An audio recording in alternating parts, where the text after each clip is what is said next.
everybody, and welcome to the Week 6 edition of Coach's Night Out. Of course, we're live from Town Square Social on Lebanon's Public Square. Got a good crowd in here with us tonight. All kinds of good food and beverages. Come on up and join us.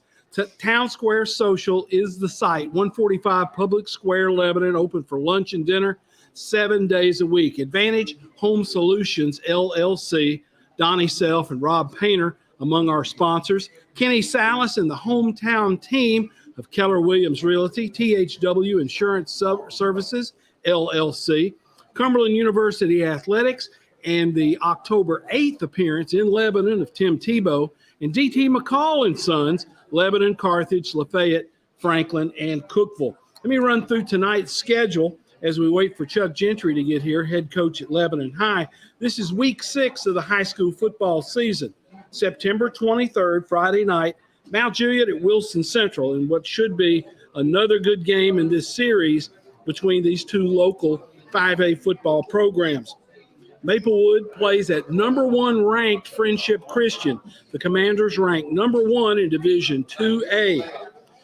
Maplewood at Friendship, that game will be 7:30 at Pirtle Field. Lincoln County at Lebanon in homecoming. Upperman at Watertown. Green Hill at White County, and Mount Juliet Christian Academy is idle. So that's a look at tonight's schedule. We'll take a quick break, and we'll be back with Chuck Gentry, head coach of the Blue Devils, after you hear these words.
Here on the Week 6 edition of Coach's Night Out, live from Town Square Social. Chuck, it's been hot, 100 degrees. It's the latest it's been 100 degrees in Middle Tennessee, and in the calendar this year. Were you able to get some good work in this week? Well, we Monday, Tuesday, good work outside. Monday, full gear. Tuesday, shells. I don't know if it was good work, but there was some physical work on Monday for sure.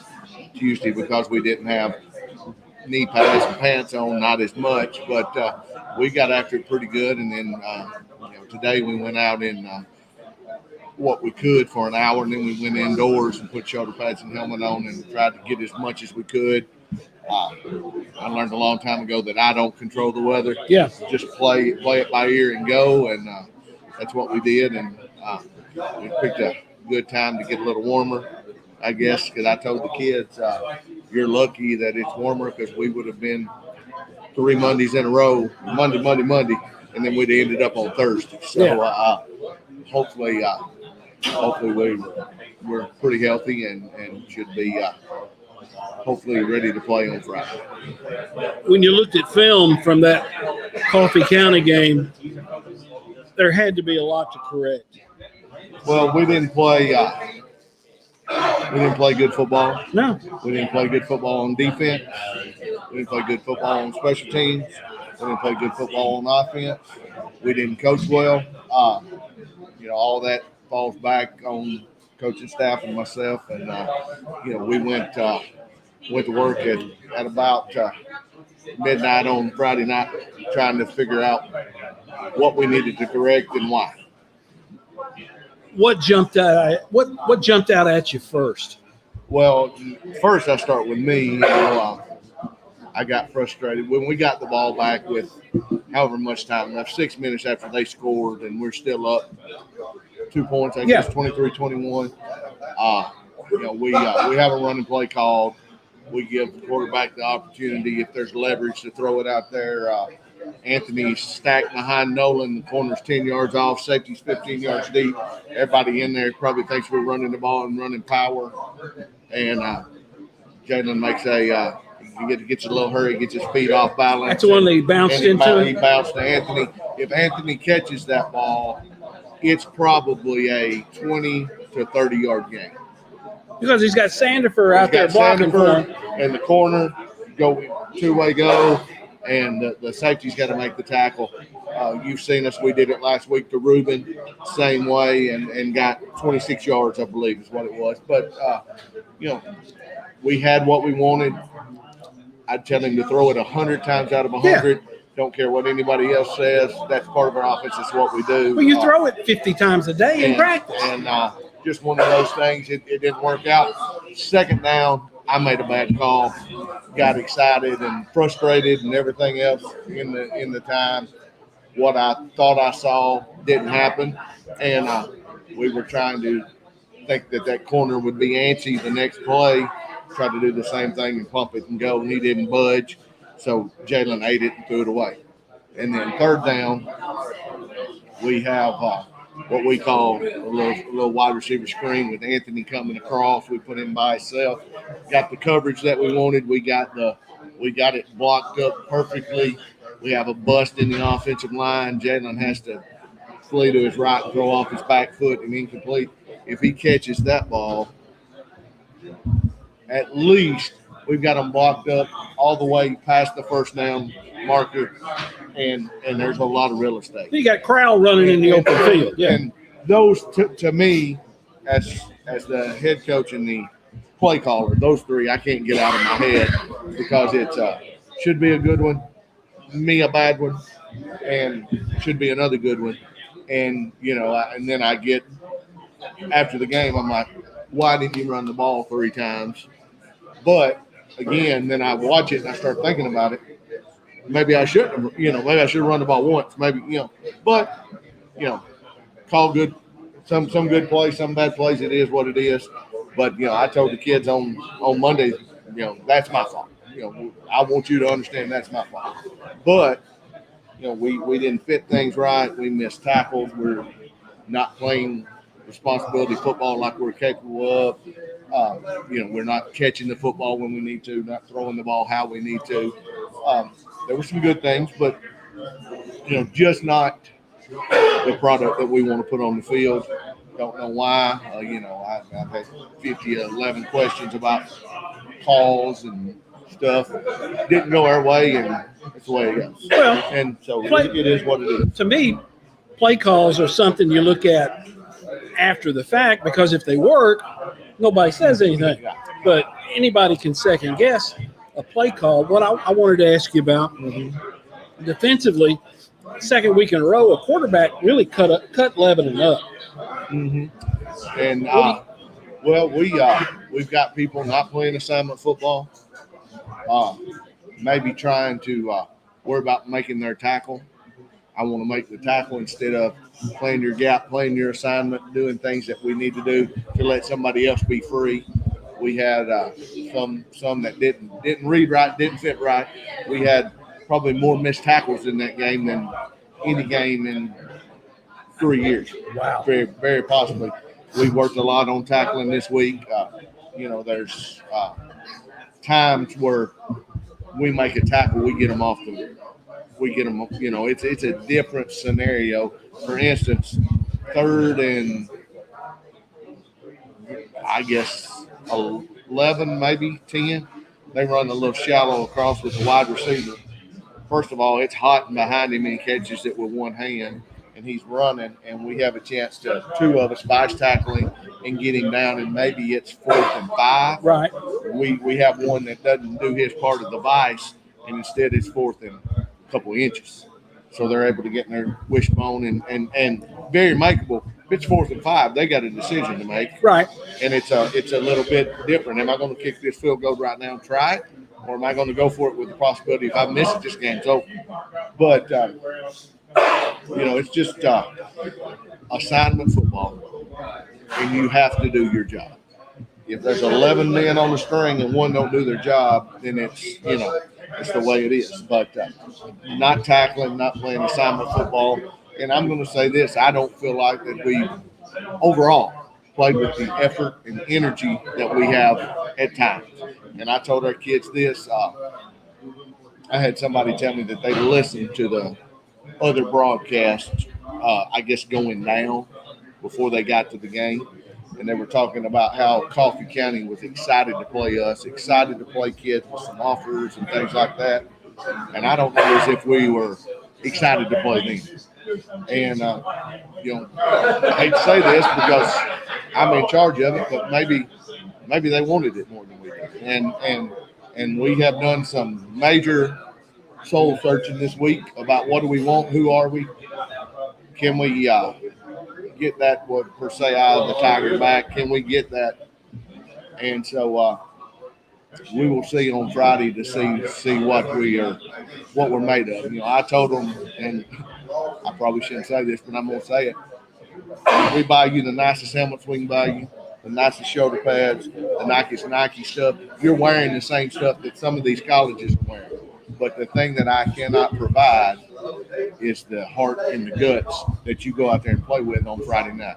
That it's a privilege to put on blue and white. It's a privilege to play for Lebanon, and you are to sell out every down, every time for your teammates and your community and all the stuff that you play for.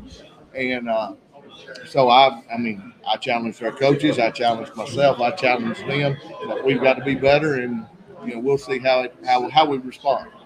I think I know how we will respond, but again, I'm not playing, and I wish I could maybe for one play, but that's and like I say, I'm not putting blame on our kids. I'm taking it all, but I have challenged them to be better. Well, coaches, and to a man, all the guys that come on this show, I don't know how you do it. Your livelihood's running up and down the field in the mouths of 16 and 17-year-old kids, and I know I was nuts when I was 16 and 17 out there trying to play football. It's homecoming week at Lebanon High. Lincoln County comes in, traditional rival. Lincoln County coming off their first win in a year. They had won at Spring Hill the week before Lebanon went to Fayetteville last year. They fired a coach on Monday. New guy takes over. He hadn't won since. He was trying to right the ship, and they beat Spring Hill last week. What did you see looking at the huddle film of Lincoln County? I'll tell you exactly what I told our kids. Rockville beat Siegel.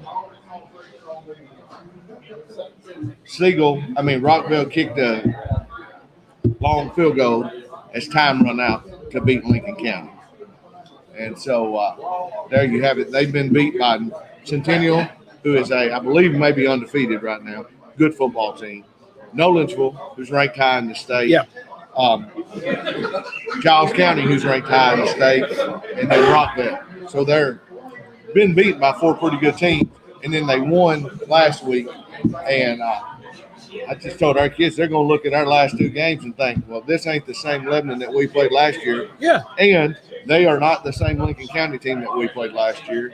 And we're going to get their best shot. And, again, I say it every week. It's really not about them. It's about us. And this week, maybe more than ever, it's about us.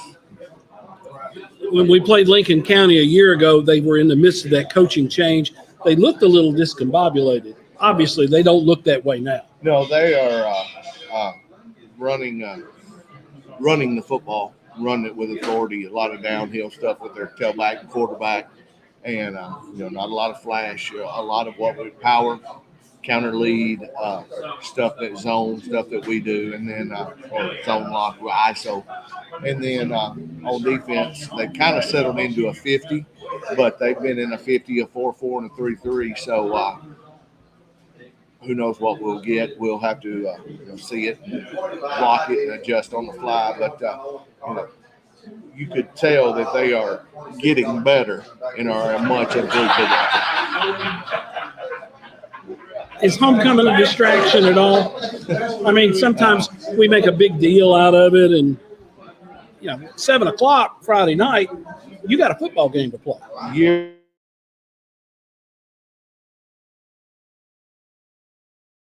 kid to kid, I can answer that question.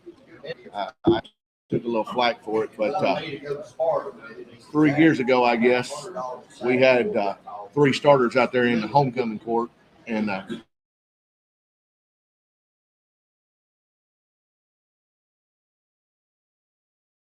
we needed 2 in the adjustment part, and we didn't do it. So I went and said, if there's any football players, we need to do it before.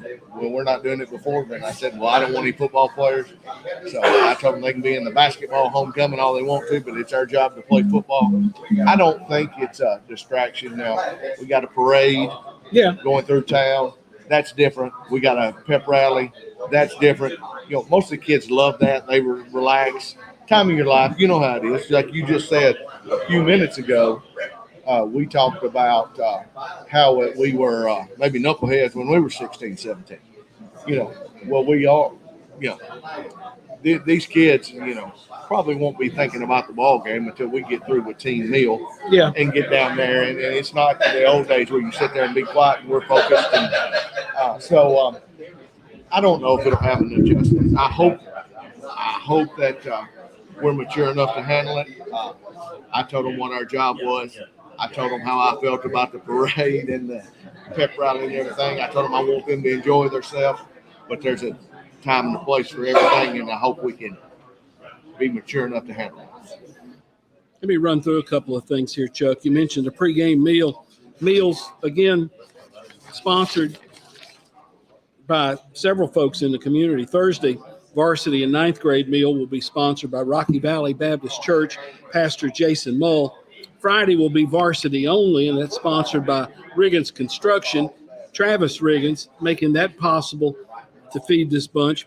And as always, the chocolate milk in front of us, thanks to Family Medical Associates and Pediatrics for providing the funding to make it possible for Shop Springs Creamery to be the official chocolate milk of Blue Devil football. Partlow Funeral Chapel, John Greer Jr. State Farm, and Sellers Funeral Home have helped sponsor a book project, Character Time, that your freshmen and varsity go through. And that's always been a big plus for things not necessarily football related, but really kind of life related, isn't it? Yeah, when I first got this job, the first person that came through the doors was Darren Reynolds to ask me about how can I help? Yeah. And I can't state to you how big of a thing that he has been to all of us with feeding us and the life lessons and the camaraderie and the one-on-one with the kids when things are not going well and how to handle certain situations and having the pulse of our team from just sitting back and watching. And, there's a lot of lessons to be learned in football, a lot. And it's more than just winning and losing. And, I think I preached this all week. You're going to get knocked down or you're going to get back up. You're going to battle things in life. How are you going to handle it? It's not all sunshines and rainbows and cupcakes and sugar plums. You know that. I know that. And how do you handle those things? Do you quit? Do you pout? Do you sulk? What do you do? How do you handle those things? And Brother Darren goes a long way. with helping us relay that message to our kids, because it's good to hear another voice other than the ones that's always there with you, and it's refreshing. I don't know if you've seen this. I saw it today online. Dog Nation did a feature on Zion Logue, and they talked about how Zion's time working on the scout team helped mold him into the player he is today, and how unselfish he is, because a lot of what he does defensively, and Bobby K was watching game and pointing this out, he's clocking things up and letting those linebackers run. He spoke eloquently about how that time running scout against good people helped make him into the player he is today. Yeah, we're very proud of Zion, and there were two things that I put out on social media today. One was that article and about how important the scout team is, and when things don't go your way, not transferring or going somewhere else and earning your keep. And they told us when he went down there, there's going to be a time where he's going to have to fight or flight, and they got him down there and molded him. And then he was going against 7 or 8 offensive linemen that are in the NFL daily, and probably taking some whippings. And he grew from that, and he got, Coach Scott told me several times, he's growing. He's a puppy, but he's growing, and he ain't quitting, and he's fighting. And last year getting not a major role, but a small role of playing in every game and playing behind one of the top-rated D linemen I forgot how 2 of them were in the top 10. Yeah. And now he is the face of that defense because of his role and some of the others that are maybe more stats and more stuff like that. But he's able to articulate himself and has earned the confidence. You've got to have the confidence of the head coach and the defensive coordinator and the D-line coach for them to roll you out there at the first of spring practice, SEC media days, and all of those things to answer all those questions about, well, how do you replace that defense? And again, I've talked to him about his pass rush and, what are you doing? What are you shooting a move? And he's like, no, I'm supposed to do this and I'm supposed to do that, and eating double teams, where it's not all about the glory, it's do your job. And he's embraced that, and getting a lot of credit for that.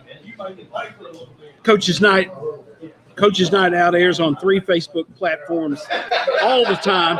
Wilson Post, Main Street Preps, Blue Devil Broadcasting, available on Twitter at TB Sports 85. Also, several of the Main Street media platforms throughout. You can go back and watch it later. Chuck, as always, thanks for the visit. I really appreciated it. I don't have a show if I don't have somebody to talk to, so we do appreciate this. Well, you could probably find better people to talk to, but I'm glad you had me, Tommy. Chuck Gentry, head coach at Lebanon High, with us as we close out the first segment of Coach's Night Out, live from Town Square Social. We'll be back after these words.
for staying with us. We're at Town Square Social. This is a Week 6 edition of Coach's Night Out. Tim Mathis, head coach at Cumberland, my guest. Let me run down a list of our sponsors again. Advantage Home Solutions, LLC, Donnie Self and Rob Painter. Kenny Salas and the hometown team of Keller Williams Realty. THW Insurance Services, LLC. Cumberland University Athletics and the October 8th appearance of Tim Tebow on campus. D.T. McCall and Son, Lebanon, Carthage, Lafayette, Franklin, and Cookville. Tim Mathis, head coach at Cumberland, coming off really a wacky game last week, Tim. 47-37, the loss at Pikeville. And I would wager that if somebody had asked you, if you score 37 points, you're going to be in pretty good shape for that football game. Yeah, I mean, if I'd have walked in Friday into the offices, the defense coach said, "Hey, we're going to score 37 points. We're going to be good, coach." It was the weirdest, just a weird game to be associated with. It's they never really drove the ball down the field. They had a lot of big plays. We just got to defensively, and that's what hurt us the first couple of games as far as when the team scored were big plays. We just got to eliminate some big plays, and we had a lot of guys that just messed up where I'm supposed to be watching this guy run a post or whatever, and for whatever reason I'm looking outside, and they have fantastic receivers that made a lot of big and some unbelievable catches too, but our eyes weren't in the right place defensively, and it cost us. Every time we felt like we got momentum, something happened, or we'd shoot ourselves in the foot. We had, some interceptions that cost us even more. We could have easily scored 50-something points, but it's just a weird game. I've never really been in one of those. It was just a shootout what it boiled down to is they turned the ball over less than we did. Is what happened, but we got down early, and I was real proud of our kids because we never quit, and we were in the game, and it's just what you got to do from it is learn from it, really study the film on what you're supposed to do, and after talking with Coach Smith, defensive guys too, some of it, and it happens a lot of times in games, is somebody's trying to do somebody else's job because they're worried about something else. Instead, just do your own job. Yeah. You do your job. If everybody does their job, we'll be okay. And, they might make a completion or whatever, but it's not a big play. For our defense, if we can make them drive the whole length of the field, I'll feel good about our defense. Is it sometimes when you talk about eye discipline, maybe look in the wrong place, is that a focus thing? Is it and you've got some young guys in that secondary. Is it a discipline thing or what? It's discipline. It's especially playing in the secondary with how offenses are nowadays. You got to have eye discipline. If I'm supposed to be watching number 2 run his route, I'm supposed to be watching number 2. I can't out of the corner of my eye see somebody else do something and turn and look at them because they can undercut you. And that happened a couple of times in our game where just the middle of the field ended up being wide open for no other reason than we're watching the wrong receiver and kind of floating to them, and it opens up. You have to be disciplined in defense, especially with a vertical. Our challenge defensively is our front guys. We're really, really, really young, so we really got to be disciplined on the back end because we might not get that pass rush every time without bringing a little extra pressure. So, we've been spoiled there the last no question 3 or 4 years of having some great pass rushers, but which that clears up a lot of inadequacy or goof ups in the back end. You can mess up in the back end a lot if there's a quarterback on his back or he's being hurried. Yeah. And when we hurried Pikeville's quarterback, we had some good things happen. He did throw some interceptions, and we should have had a couple more interceptions. But, that happens a lot of times. But it's real important with being really young up front, but we got to be real disciplined in the back. How many guys are you playing up front defensively? Probably 6 or 7. Okay. And And again, we've been blessed the last 3 or 4 years. We were playing 8 or 9. Right. And so, that's different as well. They're getting more reps, but in the long run, it's going to help us. We're going to be okay. They are going to be young, but those little pups are growing up to be big old dogs too, and they're doing great. Those guys up front are doing great. It's a matter of just being disciplined, and it's hard. It's hard to be focused for that amount of time when your bullets are flying. It hadn't slowed down for some of the younger guys yet. Well, and it all works together. Mm-hmm. If you're not able to get pass rush with your front four, then maybe you have to bring an extra guy, bring somebody down in the box. You can't play too high safeties. You got to play one, and now there's conflict with that safety. So again, it's all it's a give and intertwined. Take. It is. It's a give and take, and the same thing happened, offensively. A great case in point is Luke. We threw an interception, ended up being 100 yards. 100-yard return for a touchdown. The one thing on the play we had, the one place you couldn't put the ball was inside. 6 minutes later, we come down going on the other end. We throw the same play. He throws it outside. We score a touchdown. So, again, it's the same thing about being disciplined when you're in spaces. You got to know exactly where, as a quarterback, where I put the ball. As an offensive lineman, when I'm blocking, I got to know that I got to protect the inside before the outside on pass. Everything's intertwined. It's all about, so much of football is about being disciplined in what you're doing. And, and that's part of all the learning process. And for us, to me as coaches, is just doing a better job to make sure that we are eye discipline or technique discipline and all that. And that's what we've been working on all week. It's a constant teaching thing. It is. It's just like a classroom. It definitely is. And, when they've been here 3 or 4 years, it gets easier. And some of these guys just hadn't been here that long yet. But again, at the end of the day, bottom line too is, I've told them this several times, we're a different team. We don't have any quit in us, and we're in the game. There at the end, we scored, going for a 2-point conversion to get it to a 1-score game. We honestly on the sideline thought we had a chance to get this game, win it, or get into overtime. Again, you play a game like that, and you're able to look at the film and show the film to the kids and say, here's what happened. Here's what we see with the camera. What did you see? And what a teaching moment for those guys. It is that is a great thing in coaching, is you got to do that of it's always great to ask. I work with offense more with like the quarterbacks. What did you see? Why did you throw it this way or that way? Or what were you reading? That's a big thing we do in film study is, okay, what did you see? Why did you do what you did?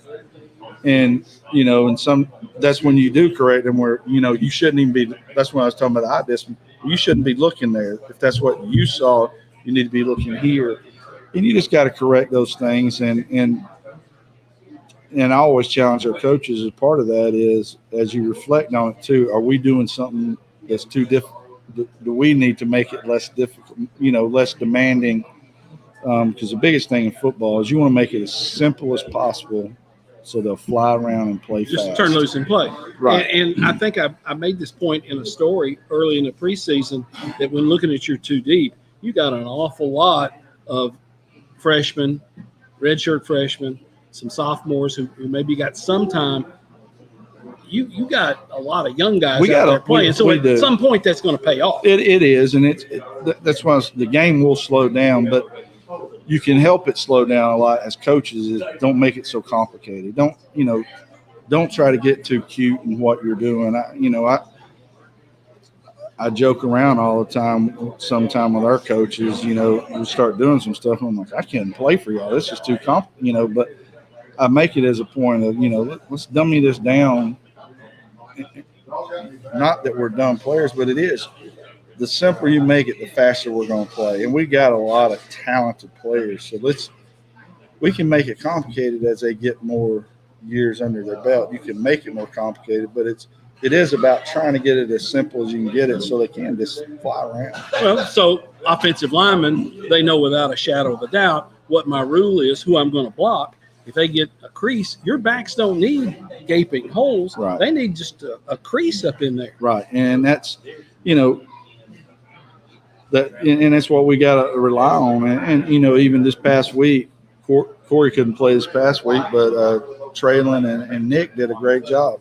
This week, Corey's back, and we're actually going to get to finally play Jarius Johnson, who's been sitting with a banged up knee for the first couple that he hurt in preseason. That Jarius is as good as any of those right there, and he's a bigger back from UT Martin.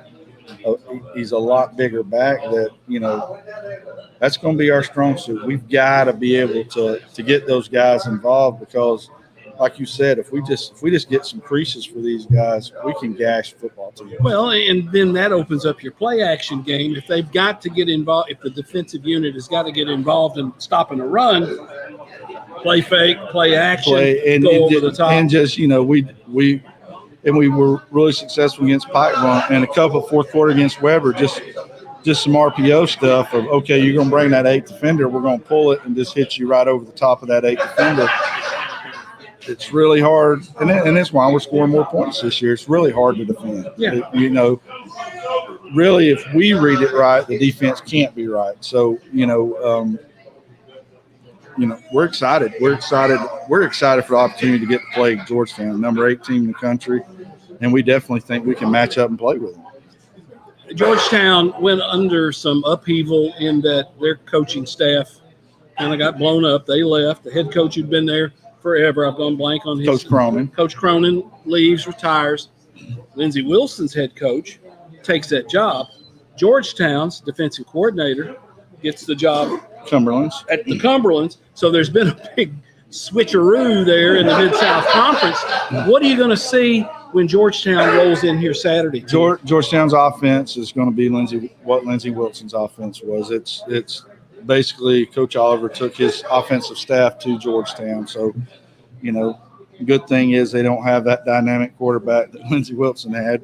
They got a good quarterback, but he's not that guy. But they're going to run his offense, and that's what they've been doing. Defensively is a whole new, it's not what Georgetown's been running. Same people there.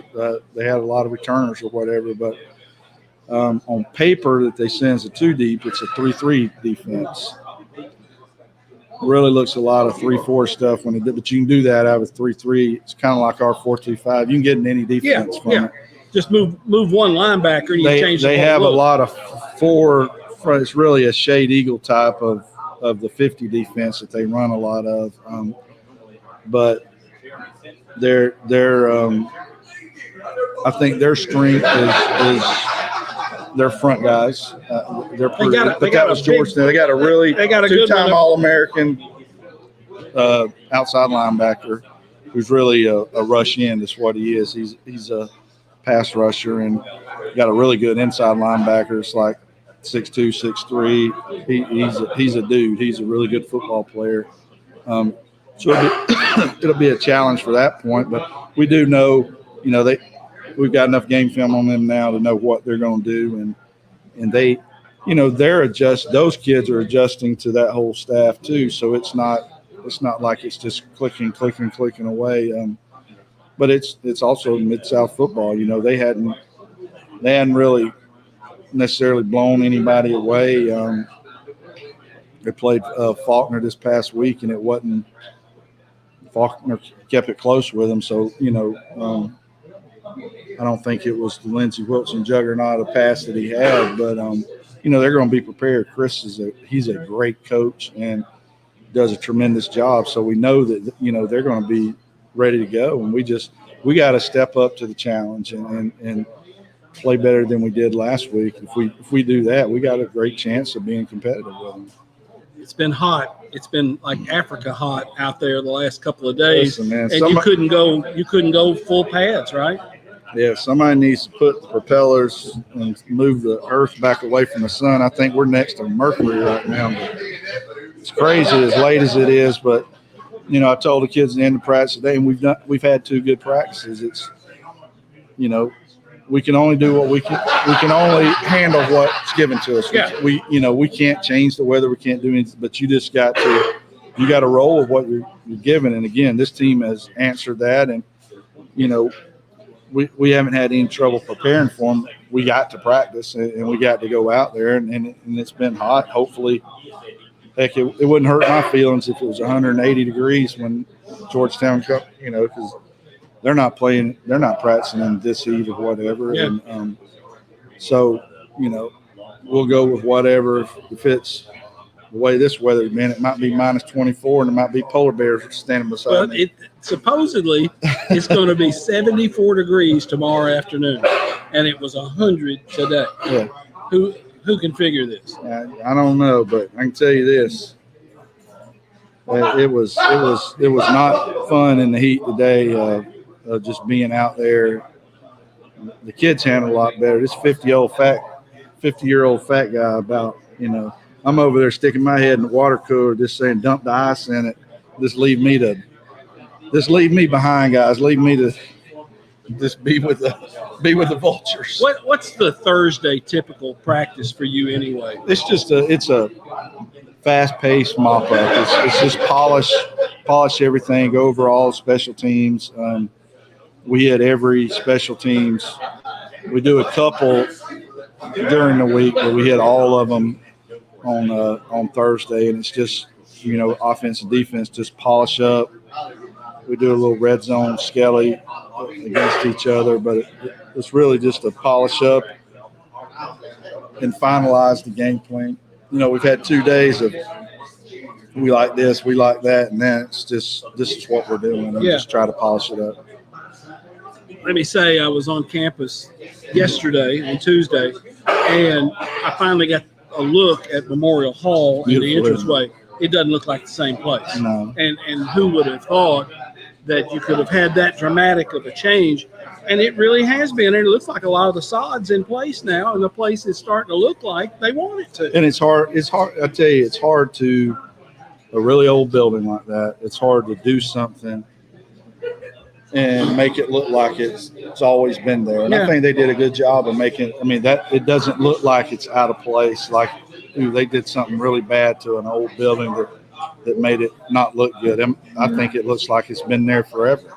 Well, you got ADA ramps there in the front to match what you've got in the back. And apparently when graduation rolls around, you won't have to have a stage. You got it right there. A built-in stage. And that's what they wanted to do so that, it eliminates having to put together that. I know our maintenance guys love it, not having to put that. But it's going to be nice to have graduation right there, and they can have that there. And if it rains all week, they can move it to the stadium and have it on the turf or whatever. But it's unbelievable what Dr. Stone is doing to our campus because it really looks good.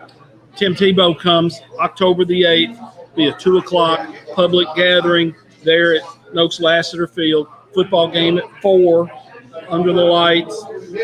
Again, the excitement is building really toward Tebow's appearance. It is. It's getting close. If you're going to be in town, if you're going to be in the area, especially people our age know who Tim Tebow is. Some of these younger people, they didn't see him play but I think the older people need to talk to a lot of the younger people about what kind of message he's going to deliver. A great message, and that everybody needs to hear it. It doesn't matter if you're 60 years old or 10 years old. It'd be a great message, and it'd be a great chance to see somebody that's had a great impact on college football, on life in general. He's just honestly, to me, he's just a great Christian person. So it'd be a great message for me. 1:30 kickoff with Georgetown at Noakes Lassiter Field. I know the radio show goes live at 1 o'clock. Tim, best of luck against the Tigers on Saturday. Thank you. Go Phoenix. Tim Mathis, head coach of Cumberland University. We'll be back with Trey Perry from Mount Juliet after these words.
Coaches Night Out live from Town Square Social. Let me run through our sponsors again. Our sponsors, Advantage Home Solutions, LLC, Donnie Self and Rob Painter, Kenny Salas and the hometown team of Keller Williams Realty, THW Insurance Services, LLC, Cumberland University Athletics, and the October 8th appearance on campus of Tim Tebow, DT McCall and Sons, Lebanon, Carthage, Lafayette, Franklin, Cookville. They will deliver within 125 miles of Carthage free. And they won't leave till it's right, because we got some living room furniture from them not too long ago. Here's the Week 6 schedule. Friday, September 23rd.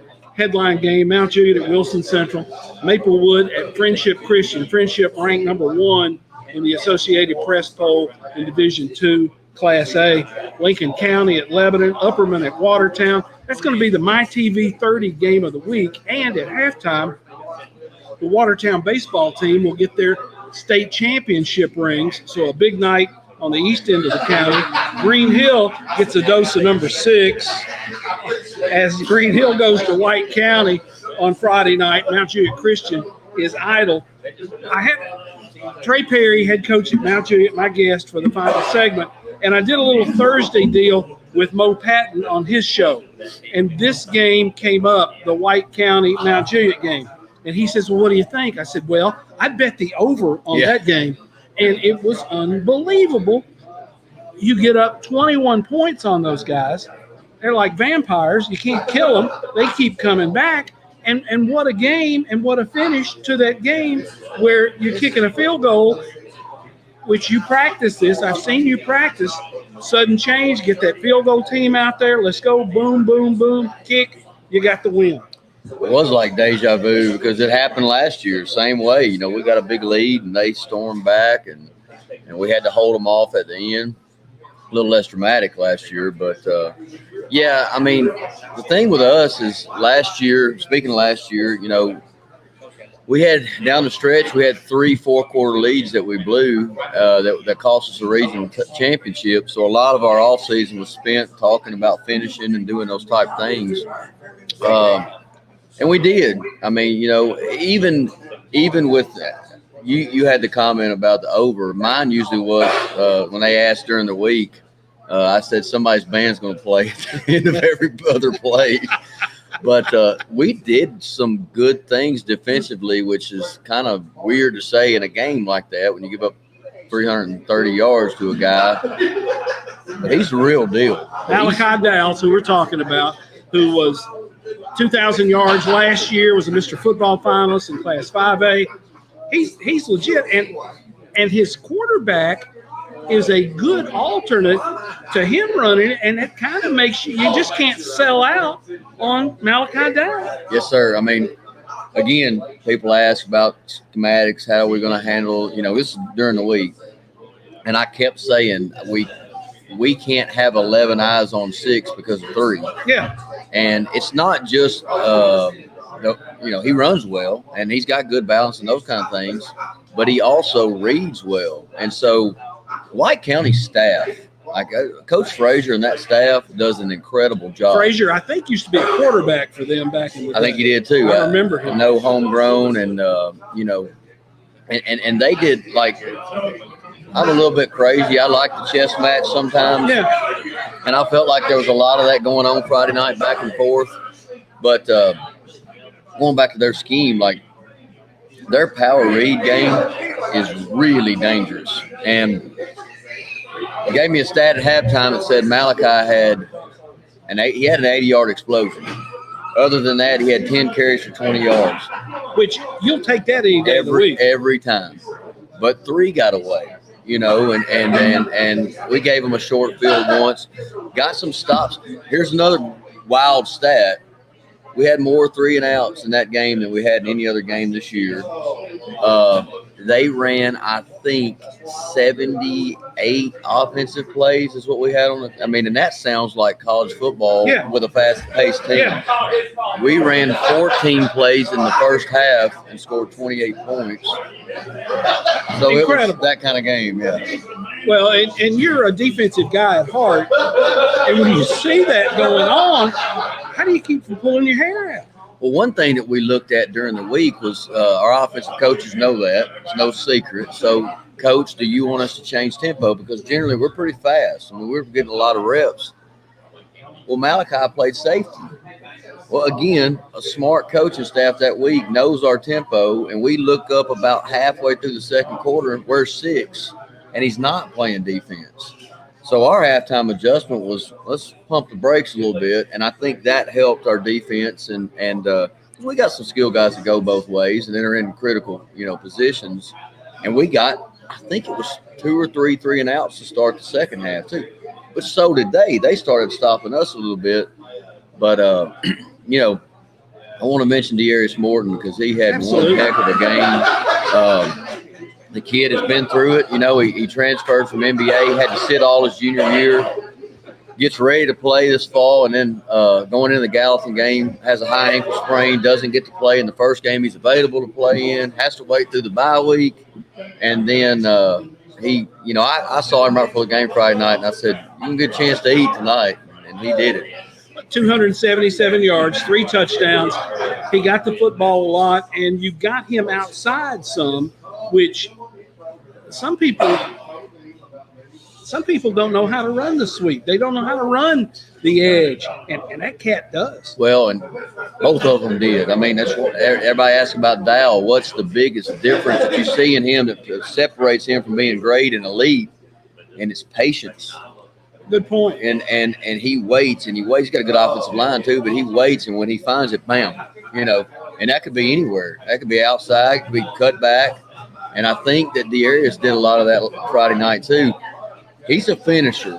He might weigh 200 pounds. He's a good-looking guy with a football under his arm. And I wouldn't want to be on the wrong end and he enjoys it. He's a little bit crazy himself, but he enjoys finishing. And we didn't get to give him there's never been a time where we've given him the ball 20 times or more. Right.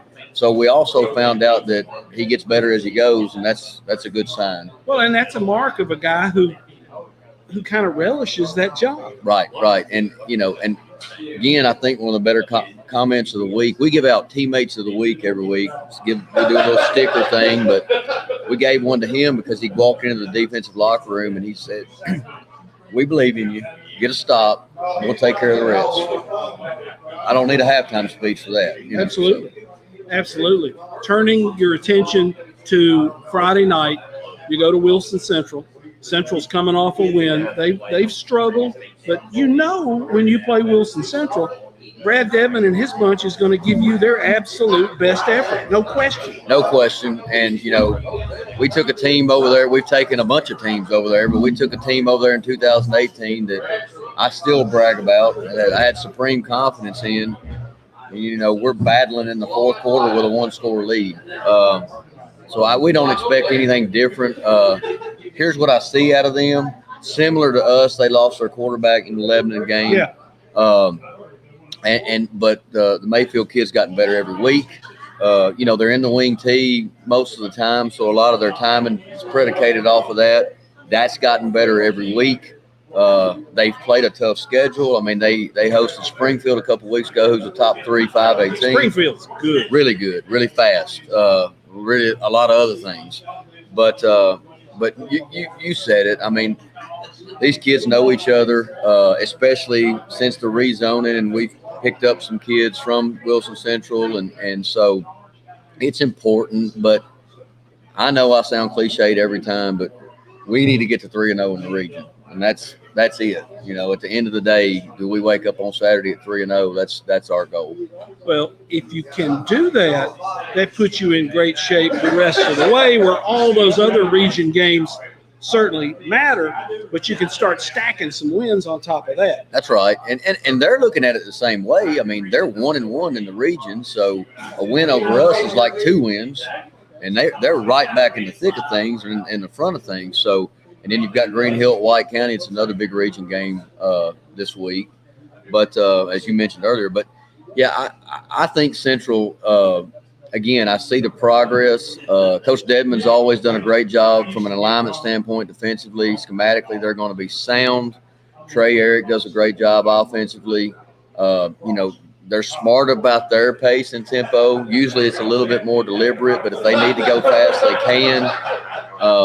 And I see some good football players. Number 7, the Kimes kid is, and they've got some guys pulling some double duty and guys like that, but they don't look like they tire in the fourth quarter. I saw Kimes in that game against Lebanon, and he really surprised me, the role that he played, not just defensively, but offensively, running him some on that little inside trap play, lining him up at wing, and he could block down and do a lot of different things for them.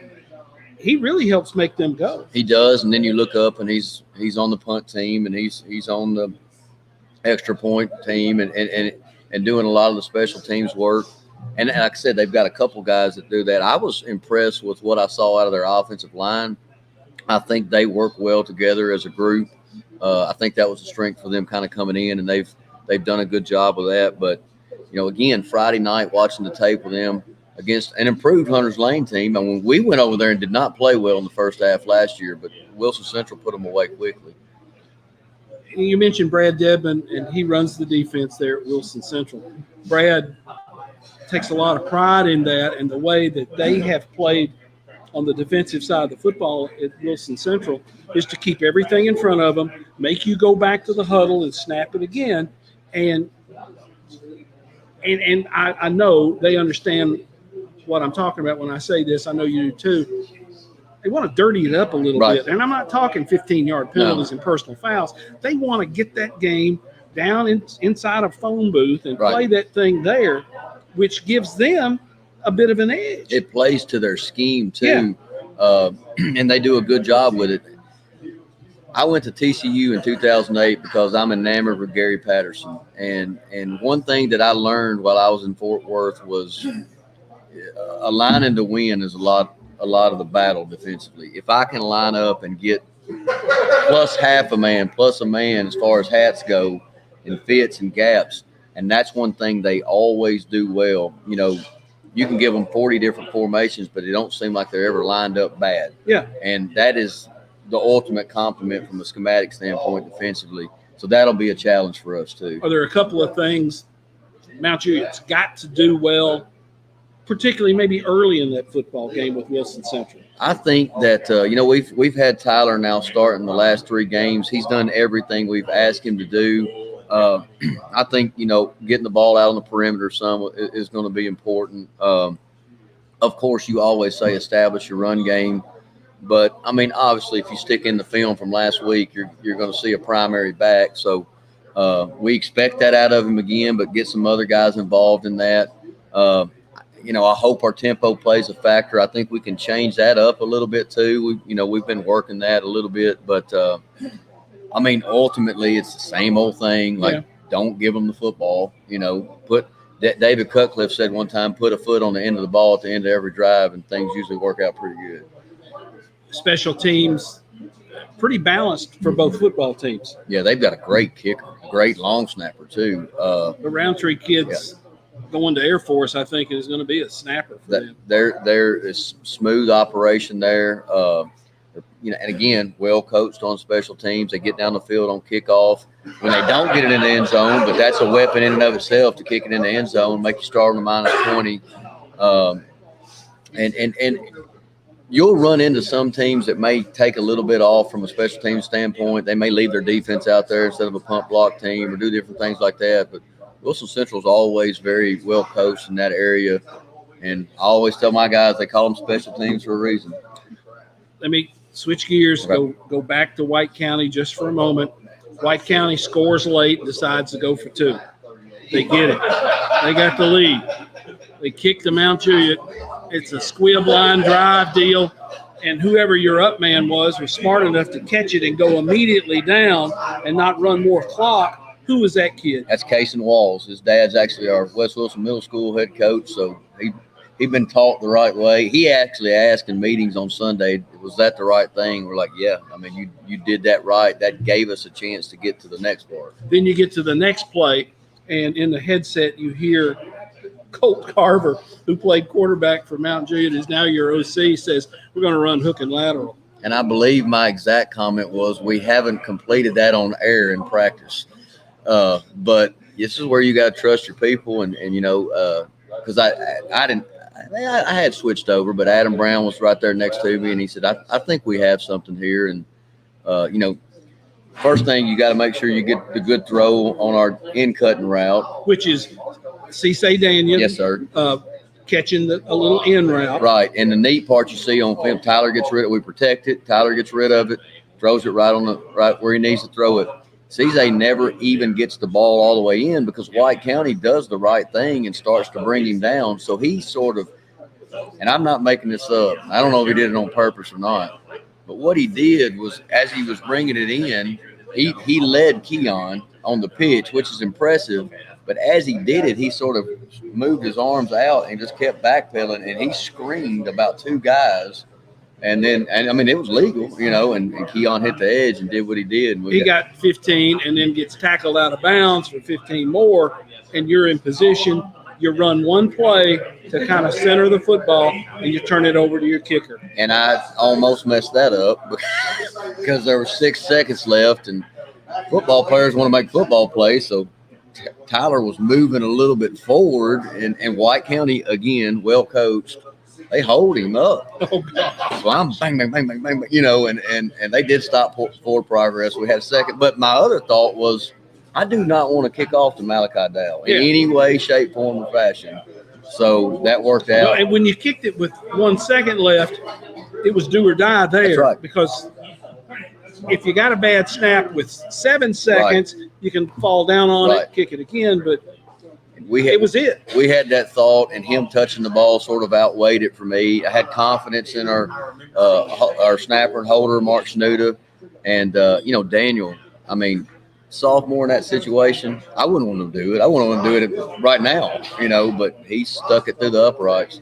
Well, what a finish to what a game, and I think we're going to have a really good game in Gladeville on Friday night as Mount Juliet goes to Wilson Central, Region 5A football game with a lot of implications in that game. Trey, as always, thanks for the visit. I appreciate it. Yeah, thanks for having me. Trey Perry, head coach at Mount Juliet, with us here as we close out this edition of Coach's Night Out, live from Town Square Social. Thanks for being with us. We appreciate it. For Justin Kulik, I'm Tommy Bryan. I will talk to you later.